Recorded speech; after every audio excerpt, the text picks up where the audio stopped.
আজকের পর্বে আমি আপনাদের সঙ্গে শেয়ার করব বরবটি সিমের ভর্তা। আর কেন জানি না আমার অডিয়েন্সগুলা এই ভর্তার রেসিপি খুবই পছন্দ করে, আর তাই তাদের আবদারে আজকে আমি এই রেসিপিটা শেয়ার করব। আর এটা খেতে অনেক বেশি মজা লাগে।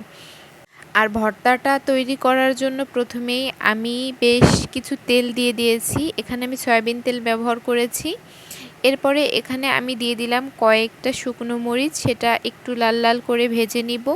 এটা আমি পরবর্তীতে ভর্তার কাজে ব্যবহার করব। এরপরে আমি এর মধ্যে কিছু মাছ ভেজে নিব। মাছের মধ্যে আমি এর মধ্যে ব্যবহার করব টাকি মাছ। সেটা আমি লবণ, হলুদ আর সামান্য একটু শুকনো মরিচের গুঁড়ো মাখিয়ে তেলের মধ্যে ভেজে নিব। খুব কড়া করে ভাজা যাবে না, জাস্ট হালকা একটু নরম হয়ে আসলে মাছটা আমি তুলে রাখব। মাছের এক পাশ হয়ে আসলে আমি অপর পাশ উল্টে দিব। আর মাছের রঙগুলো যখন এরকম হয়ে আসবে তখন আমি একটা প্লেটের মধ্যে এটা আলাদা তুলে রাখব।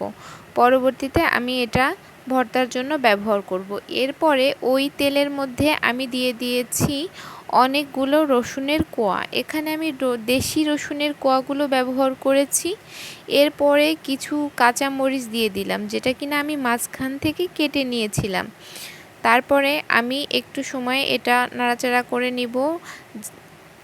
এরপরে রসুন আর কাঁচামরিচের রঙটা যখন একটু চেঞ্জ হবে বাদামি রঙের, তখন আমি এর মধ্যে দিয়ে দিব বরবটি শিম। শিমগুলো আমি খুব ভালো করে ধুয়ে পরিষ্কার করে নিয়েছি। এরপরে আমি সব কিছু খুব ভালো করে মিশিয়ে নিব।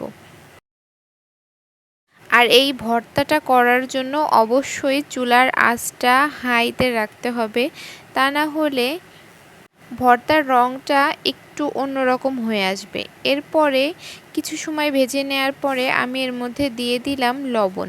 লবণ দিয়ে আমি আবারও বেশ কিছু সময় একটু ভেজে নিব। ঠিক যখন সিমের এরকম কালার আসবে তখন বুঝে নিতে হবে এটা ভর্তা তৈরি করার জন্য পুরোপুরি রেডি হয়ে এসেছে। এবার আমি এই সিমগুলো তুলে ফেলবো। আর এখানে যে এতগুলো তেল দেখা যাচ্ছে, আমি এই তেলগুলো সম্পূর্ণ ব্যবহার করব না।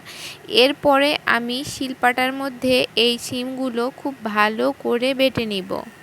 আপনারা চাইলে এটা ব্লেন্ডারেও করতে পারেন, তবে শিলপাটায় ভর্তাটা বাটলে ভর্তার টেস্টটা অনেক বেশি মজা লাগে।